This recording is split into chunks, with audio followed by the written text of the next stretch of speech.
तो आज मेरे स्टडी हार्ड चैलेंज का डे 17। तो सुबह 5 बजे उठ के 5 से 6 मैंने किया वॉकिंग, नाश्ता कंप्लीट। 6 बजे से मैं बैठ जाता हूँ पढ़ने के लिए। तो 6 से 7:30 में करता हूँ आईओसी और ओसी का रिवीजन, और उसके बाद लेता हूँ 1 घंटे का ब्रेक। 8:30 से 10 तक मैंने प्रोबेबिलिटी का वीडियो लेक्चर देखा और उनके नोट्स किए रिवाइज।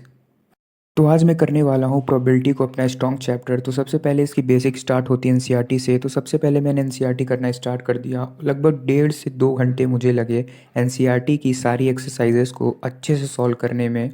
तो एनसीईआरटी की सारी एक्सरसाइज सॉल्व करने के बाद हो चुका है मेरा मैथ कंप्लीट और बज गए हैं 12। तो अब टाइम है खाना खाने की। मैंने लिया 45 मिनट का ब्रेक और उसमें किया अपना लंच कंप्लीट। ब्रेक के बाद 12:45 से फिर बैठ जाता हूँ पढ़ने के लिए। तो अब अगले स्लॉट में मैं करने लगता हूँ जेईई मेंस के क्वेश्चंस। तो जेईई मेंस के कुछ प्रीवियस ईयर क्वेश्चन लगाने में मुझे कम से कम 1 से 1.5 घंटे लगे। और इनको सॉल्व करने के बाद और थोड़ा ब्रेक लेने के बाद मैं कर देता हूँ 4 बजे से O2 क्वेश्चन की प्रैक्टिस। तो 4 से 5 में O2 के सवालों को अच्छे से प्रैक्टिस करने के बाद लेता हूँ एक और ब्रेक।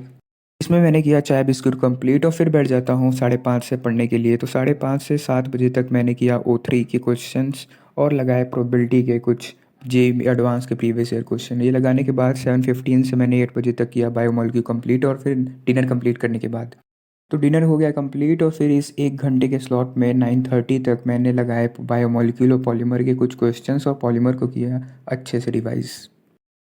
और फिर अपने लास्ट स्लॉट की तरफ बढ़ जाता हूँ जो कि था प्रोबेबिलिटी। तो आज मैंने लगभग आधे से ज़्यादा टाइम प्रोबेबिलिटी में ही बिताया। तो अब प्रोबेबिलिटी में मैंने किए सीट के कुछ अच्छे सवाल और इसी के साथ होता है मेरा आज का डे कंप्लीट।